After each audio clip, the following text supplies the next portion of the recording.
이번 시간에는 일제 전시계획조선의 결과로 식민지기 한국조선산업 성장과 한계에 대해서 살펴보겠습니다. 일제 말 태평양 전쟁기 일제가 전쟁에 승리하기 위해 핵심 증산사업으로 추진한 전시계획조선은 전시 통제 경제로 고전하던 조선산업의 중요한 활력이 되었습니다. 갑조선에 편입되어 일본 해군의 직접 관할하에 전시계획조선을 수행한 조선중공업은 설립 당시 자본금 300만 원에 100명 남짓한 종업원을 가진 규모였지만 1945년 해방의 시점에서는 자본금 1,500만 원, 종업원 3,500명, 연간 최대 2만 톤의 건조 능력을 가진 전문 조선소로 성장했습니다. 조선중공업은 1944년에는 2,000톤급 4척, 총 8,000여 톤을 건조했는데 이 기록은 정부 수립 후 1960년대 초까지 한국의 연간 전체 선박 건조량보다 많은 것이었습니다.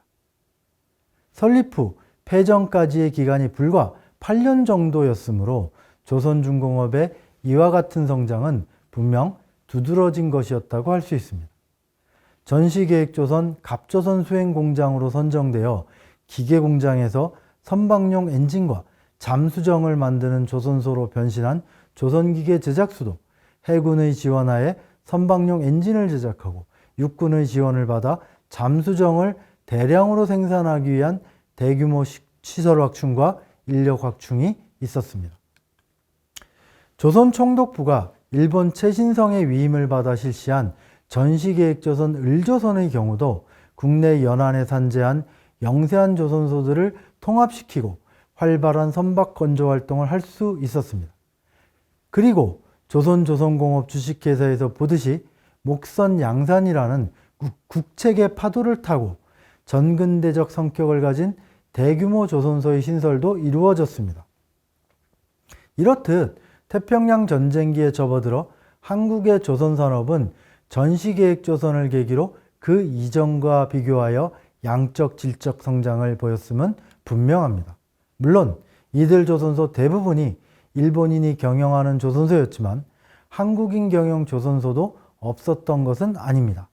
일제 시기 대표적인 한국인 기업가 중 한 명인 백낙승은 청량리에 태창직물이라는 직물업 회사를 설립하여 두각을 나타내었습니다.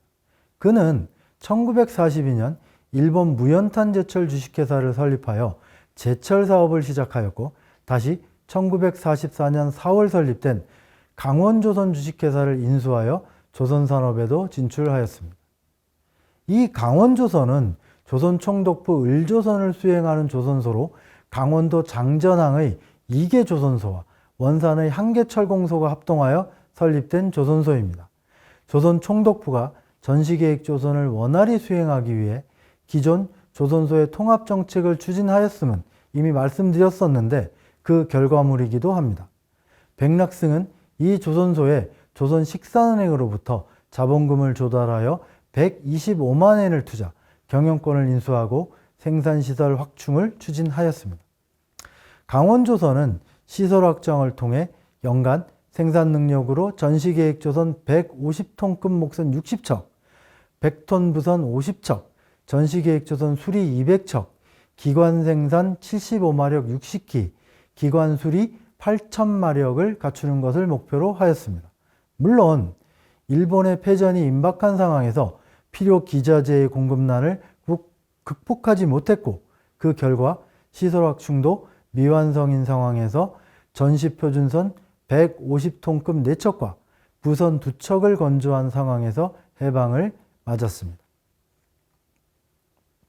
비슷한 사례로 인천에 대인조선 주식회사를 인수하여 경영한 이종회도 있습니다.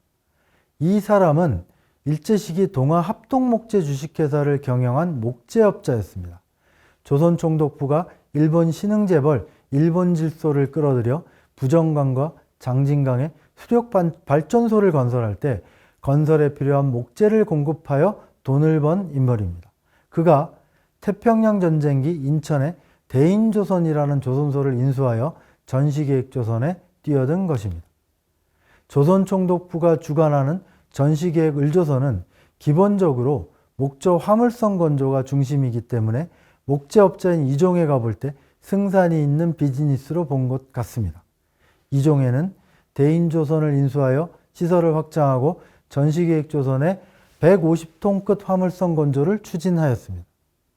필요한 자금은 이종해가 개인적으로 166만 엔을 조달하였으며 일본 전시금융공고에 232만 엔 융자도 신청하였습니다. 그는 시설 확장을 통해 연간 20척 건조, 300척 수리, 조선과 조기의 일관 생산과 조립이 가능한 중견조선소로 성장시키고 장래에는 목선을 탈피하여 대형 철강선 건조에 도전할 것이라고 천명하였습니다. 물론 그의 꿈은 일본의 패전으로 이루어지지 않았습니다. 태평양 전쟁기를 통해 한국 조선산업은 전시계획조선에 참여한 핵심 군수산업으로서 혜택을 입었습니다. 그리고 그 결과로 비록 원래 목표한 만큼의 성장에는 턱없이 모자랐지만 그 이전과 비교하면 뚜렷한 성장이 있었습니다. 이런 한국 조선산업의 경영주체는 일본인이 대부분이었지만 백낙승과 이종해의 사례에서 보듯이 한국인도 없었던 것은 아닙니다. 그러나 이런 성장 기조는 해방 이후 계속되지 못합니다. 다음 강의부터 해방 후 한국 조선업에 대해서 하겠습니다만 1970년대 현대그룹이 울산의 현재의 현대중공업인 거대조선소를 건설하기 전까지 한국 조선산업은 거의 30년 가까이 불황과 정체의 늪에서 벗어나지 못합니다. 앞서 언급했지만 해방 후 15년 이상이 지난 1960년대 초까지도 일제말 전시계획조선 하에 생산능력 수준을 따라잡지 못했습니다. 그 이유는 무엇이었을까요? 우선 지적할 수 있는 것이 일제 시기 한국 조선산업을 주도한 것이 일본인이라는 것입니다. 원산의 수산업자였던 윤상필, 서울의 직물업자 백낙승, 인천의 목재업자 이종해 등 조선소 경영에 뛰어든 한국인 기업가가 없었던 것은 아니지만 결과적으로 모두 소기의 성과를 거두지는 못했습니다.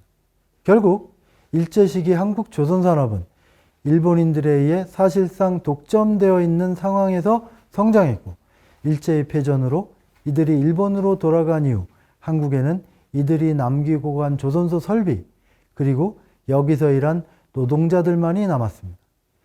이들을 대신할 조선소 경영의 노하우와 자본을 가진 한국인 기업과 조선소 가동과 선박 건조를 책임질 기술자와 기능공이 사실상 없었다는 것입니다. 태평양 전쟁기 전시계획조선 하에서 한국인 기술자와 기능공 양성이 추진되고 일정 정도의 인력을 길러낼 수 있었지만 그들만을 가지고는 턱없이 부족한 실정이었습니다.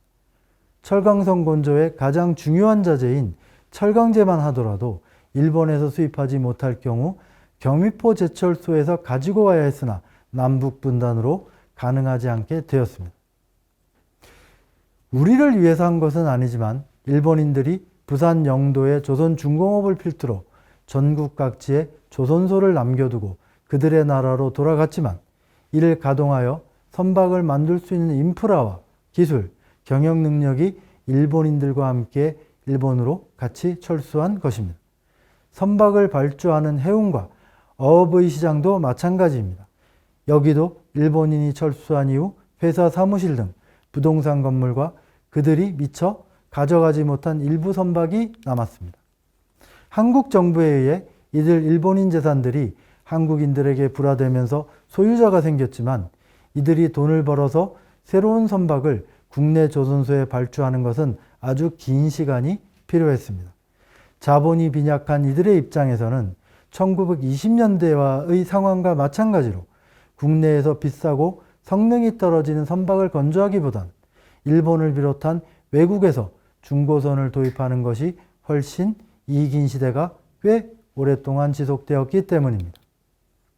이 갭은 정부가 재정으로 보조해야 했지만 해방 후 60년대에 이르기까지 한국 정부는 그럴 능력이 없었습니다. 일제 시기 이미 일제가 협조하며 중견기업가로 성장했던 백낙승, 이종해 등이 조선소를 경영했지만 이들은 해방 후 조선산업을 그들 기업 활동의 주력 사업으로 삼지 않았습니다.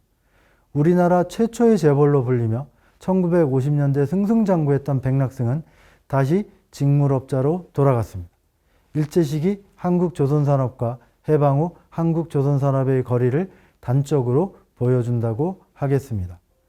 다음 사진은 일본 육군 잠수정 건조 계획인 마르유 계획에 따라 조선기계제작소가 만들다가 해방 후 그대로 중지돼 독 안에서 고철화되어 있는 잠수정 사진입니다.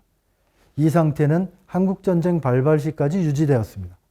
다음 사진은 1947년 조선기계제작소의 항공촬영 사진인데 확대한 부분이 독이고 여기에 흐릿하긴 하지만 여전히 잠수정이 누워있는 모습을 볼 수 있습니다. 이것은 다음 사진의 1950년 9월에도 마찬가지임이 확인됩니다. 일제시기 조선산업과 해방 이후 조선산업의 단절을 상징적으로 보여주는 것이라 하겠습니다. 조선기계제작소는 해방 후 조선소에서 다시 기계제작소로 돌아갑니다. 그러나 경영정상화까지는 오랜 세월이 필요했습니다.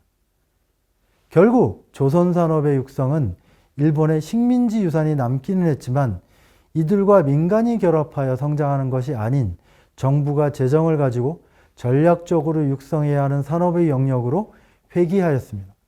그런데 대한민국 정부가 이런 결심을 하는 데는 의외로 오랜 시간이 걸리지 않았습니다. 이 역시 전쟁이 가져다 준 것입니다. 한국전쟁이 그것입니다. 이것으로 일제시기까지의 조선산업사에 대한 이야기를 끝맺습니다. 2회에 걸친 전시계획조선 이야기를 통해 조선산업을 통해 일본이 가져다 준 식민지 공업화의 의미가 다시 생각되는 계기가 되었기를 바랍니다. 다음 강의부터는 이제 해방 후 조선산업사 이야기를 이어나가도록 하겠습니다.